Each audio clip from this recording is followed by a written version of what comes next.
इसे हंसों के झुंड में से कुछ संख्या के वर्गमूल माने कुल संख्या जितना हंस के झुंड है उसका कुल संख्या के वर्गमूल का 3/4 झील के किनारे खेल रहे हैं। शेष 13 हंस झील में तैर रहे हैं। तो हंस झुंड में हंसों की कुल संख्या ज्ञात करना है। इसी सवाल है।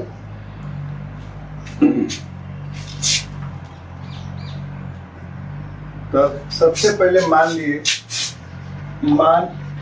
लिया कि हंसों की कुल संख्या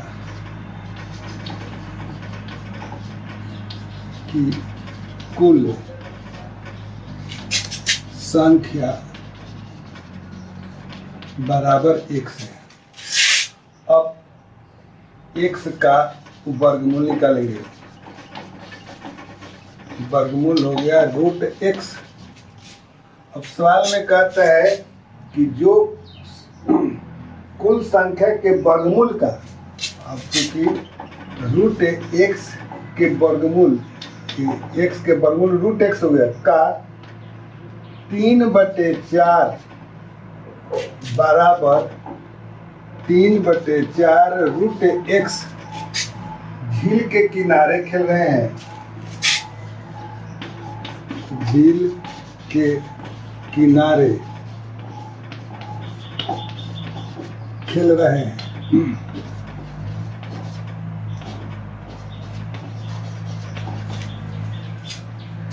अब सवाल कहता है कि हंसों के झुंड में से कुल जितना संख्या है उसका वर्गमूल का 3/4 भाग झील के किनारे खेलें और शेष 13 हंस झील में तैर रहे हैं। तब बताना है झुंड में हंसों की कुल संख्या कितना है। अब प्रश्न से लिखेंगे। तो कुल संख्या हमारा प्रश्न से x कुल संख्या है। अब उसका वर्गमूल का 3/4 भाग तो होगा 3/4 √x जोड़ इतना झील के किनारे खेल रहे हैं और शेष 13 जो है वह झील में तैर रहा है। 13 झील में तैर रहा है। अब इसी को हल करें। तो 4x बराबर 3 √x प्लस 53 अब एक तरफ लिए 4x -52 बराबर 3 √x। अब इस तरह के सवाल जो रूट में होता है उसको हम वर्ग कर देंगे। वर्ग पर मानिए चाहे उसको मान कर भी बना सकते हैं। जिसे मान लिया कि x बराबर t² मान लिए कि आसान हो गया रखना। जहाँ x लिखा है उसको आप t² मान लीजिए। तो 4t² -52 बराबर 3 √। तो 4t² -52 बराबर 3t। 4t² -3t -52 बराबर 0। अब इसी का गुणनखंड करना है या मूल पर निकालिए। जैसे मन करे वैसे निकाल सकते हैं। तो कौन ऐसा गुणनखंड है कि घटाए तो 3 आ जाए। तो इस दोनों को गुना कर देंगे। ये दोनों को तो 52 के गुना करेंगे तो हमको हो जाएगा 4 दूनी 8 5 का 20 208 आ रहा है। इसी का ऐसा गुणनखंड ले कि जिसको गुना करें तो हमको 208 आ जाए घटाएं। तो मान लेते हैं 16 गुने 13 करते हैं तो 16 48 4 और 16 4 20 16 3 आ जाए। जिसमें घटाने पर 3 आ जाता है। अगर गुणनखंड नहीं आता है तो मूल पर निकालेंगे। तो 4t² minus 16t plus 3t 13t minus 52 बराबर 0। 16 में से 3 घटाए तो हमको 3, इसमें से कॉमन लीजिए 4t तो हो गया t माइनस 4 प्लस 13 के कॉमन लेते हैं तो t माइनस 4 बराबर 0। तो हो गया t माइनस 4 आई हो गया 4t प्लस 3 इक्वल टू 0। तो t माइनस 4 बराबर 0, तो t बराबर हो गया 4। अब दूसरा गुणनखंड 4t माइनस 3 बराबर 0 प्लस 3 है। 4t बराबर 3 माइनस 3, तो t इक्वल टू माइनस 3 बटे 4 वास्तविक नहीं है, नहीं है, इसलिए t का मान हो गया 4। अब माने हैं x बराबर t², तो x बराबर 4 के वर्ग बराबर 16 यही आंसर हुआ है। कुल हमको हंसों की संख्या 16 है। अब देखिए दूसरा सवाल है,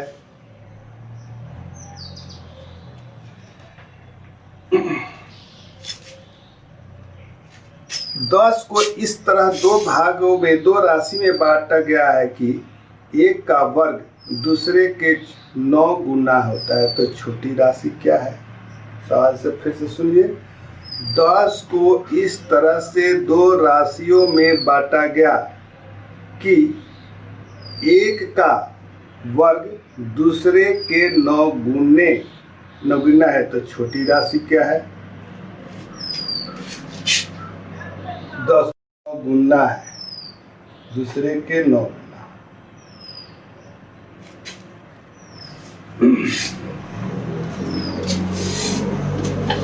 सब मान लिया कि छोटी राशि x है,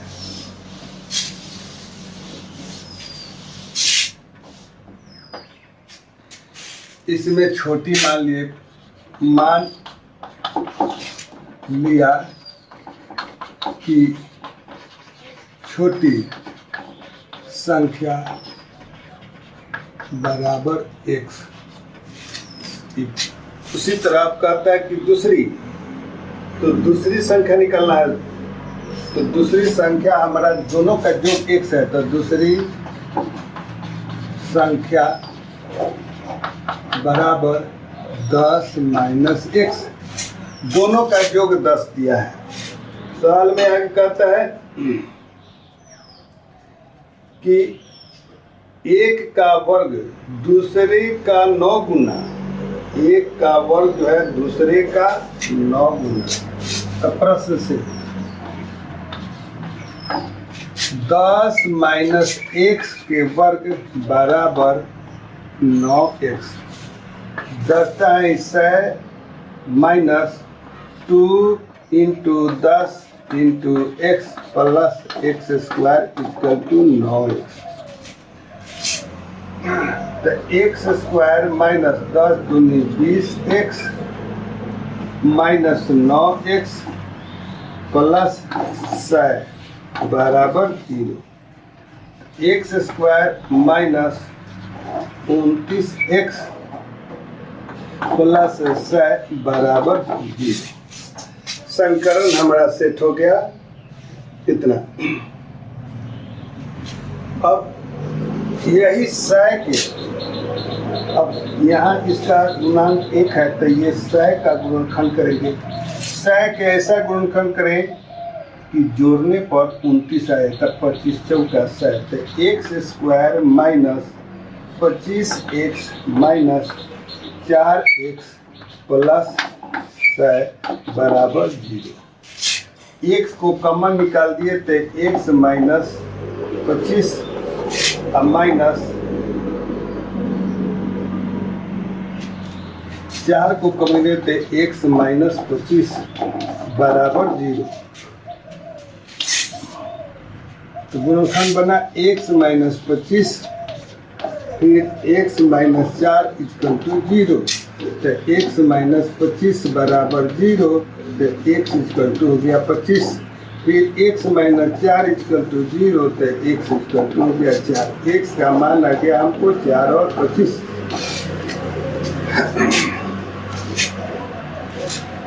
अब इसमें संख्या हमारा सबसे छोटी संख्या पूछ रहा है, तो सबसे छोटी संख्या 4 होगी, इसलिए सबसे यहाँ छोटी संख्या बराबर 4। अगला सवाल है कि उन दो संख्याओं का अनुपात क्या होगा जिनका योग 50 है और गुणनफल 400 है। तो हमको अनुपात दोनों का निकालना है। मान लिए लिया कि पहली संख्या बराबर x, इसलिए दूसरी संख्या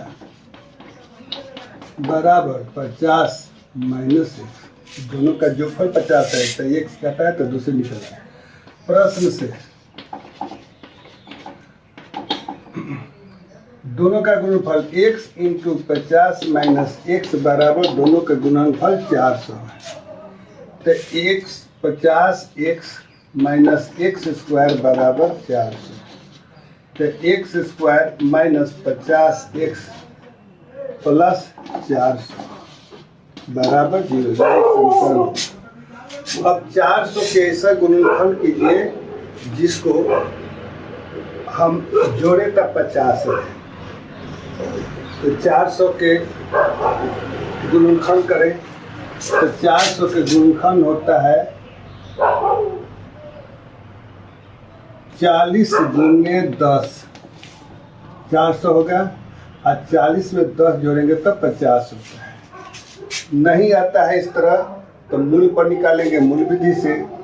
तो x square minus 40x minus 10x plus 400 बराबर 0।